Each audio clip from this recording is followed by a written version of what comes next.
Market के हाल तो आज बहुत ख़राब थे। सबसे पहले तो मैं जब उठा आज सुबह, मैंने देखा कि आज मैं थोड़ा लेट उठा, तो मैंने देखा कि यार मेरा रनिंग प्रॉफिट काफ़ी कम हो गया कल से। मंडे को मेरा रनिंग प्रॉफिट चल रहा था 1,37,000 रुपये, जो कि आज जब मैं सुबह उठा तो 88,000 था। तो बट मुझे फिर भी जब मैंने ओवरऑल मार्केट देखा तो मुझे लगा कि ठीक है, मेरा प्रॉफिट अभी सही चल रहा है। इनफैक्ट कुछ लोगों का तो मैंने देखा कि लॉस में आ गया, मतलब काफ़ी प्रॉफिट हो रहा था उनको, उनका लॉस में आ गया एकदम से। जिसका मेजर कारण था HDFC बैंक, रिलायंस और ये कुछ शेयर्स। आज ओवरऑल मार्केट में भी काफ़ी मतलब ऐसा था कि जो अच्छे शेयर्स थे वो सारे ही गिर रहे थे। तो उसकी बात नहीं करते, सबसे पहले मैं बात करता हूँ कि मेरी जो प्रीवियस पोजीशंस थी मंडे तक, उसमें क्या चेंज किया है। तो मेरी प्रीवियस पोजीशंस ये सारी थी, आज भी ये सभी हैं, बस इसमें मैंने एक छोटा सा चेंज ये किया है कि जो मैंने LNT का फ्यूचर शॉर्ट कर रखा था उसको मैंने प्रॉफिट बुक कर लिया है, और मेरे को कुछ उसमें 22,770 रुपये का प्रॉफिट भी हुआ है। और क्योंकि मैं LNT पे अभी भी बेरिश हूँ, तो मैंने उसमें एक नया एडिशन किया है कि मैंने LNT की 2900 की कॉल जो है वो शॉर्ट करी है अक्टूबर एक्सपायरी की। मुझे अभी भी ऐसा लगता है कि 2850 2900 के बीच में रहने वाला है। तो पहले तो मैं ये सोच रहा था कि ठीक है, इसको मैं रखता हूँ 2850 तक का टारगेट मैं अपना जब आएगा तो निकलूँगा। बट फिर मुझे लगा कि ये शेयर काफ़ी अच्छा है ओवरऑल, अगर आप इसके फंडामेंटल्स और वो सब देखोगे तो हो सकता है कि 2850 तक ना भी आए ये तो, और वापस से अगर बढ़ जाए, मान लो 2900 के ऊपर चला गया, 2950 चला गया, तो जो मेरा करंट प्रॉफिट है वो भी चला जाएगा। बट मुझे फिर भी इसके अंदर बने रहना था, तो मुझे लगा कि सेफ स्ट्रेटजी चूज़ करते हैं, जिसमें मैंने सोचा कि चलो ठीक है, 2950 की कॉल जो है वो मुझे, अगर आप, मैं स्क्रीन पे भी आपको दिखा दूंगा, वो मुझे मिली थी कुछ 85 रुपये, हाँ 85 रुपये 50 पैसे के आसपास मुझे मिली थी।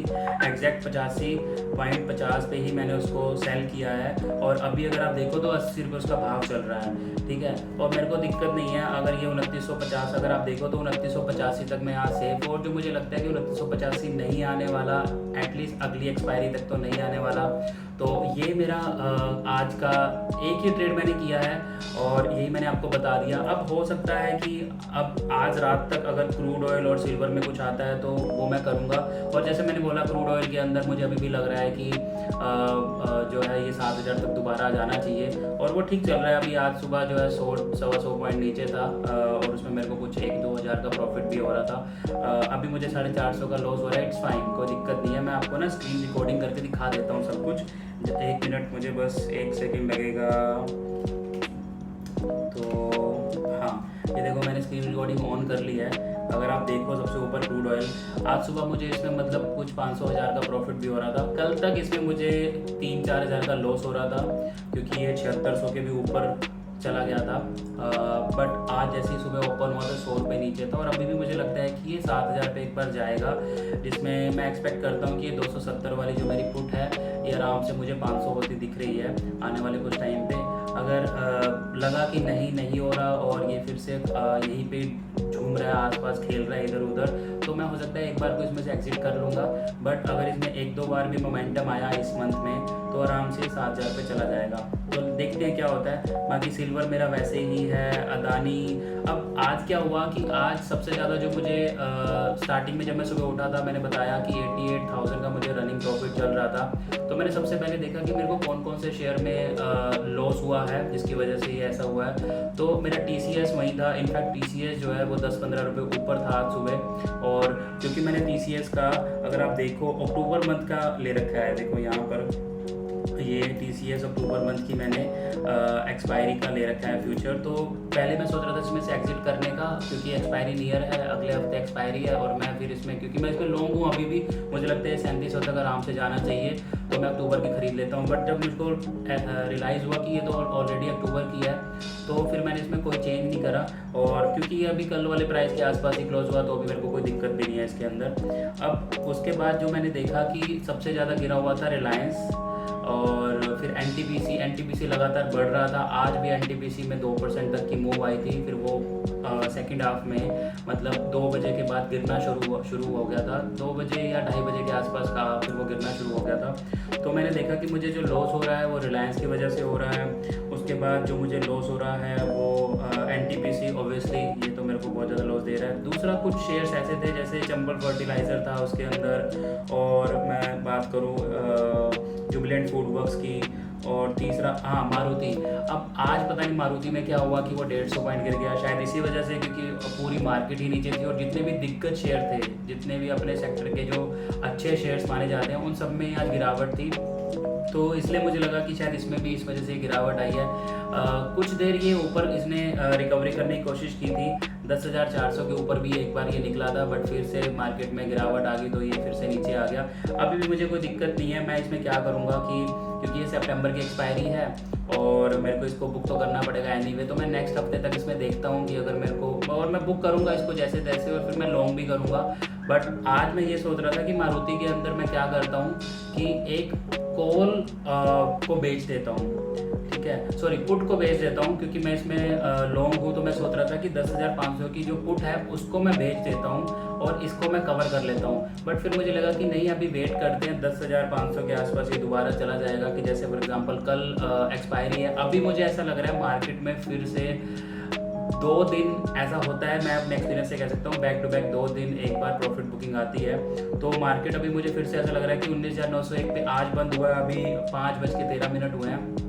तो 19,901 से मुझे ऐसा लग रहा है कि कल फिर से एक बार गिरावट आएगी 150-200 पॉइंट के आसपास, 750-700 के आसपास फिर से निफ्टी जा सकता है। तो क्योंकि निफ्टी अगर नीचे जाएगा तो आई थिंक बाकी सभी शेयर भी एक बार नीचे जाएंगे।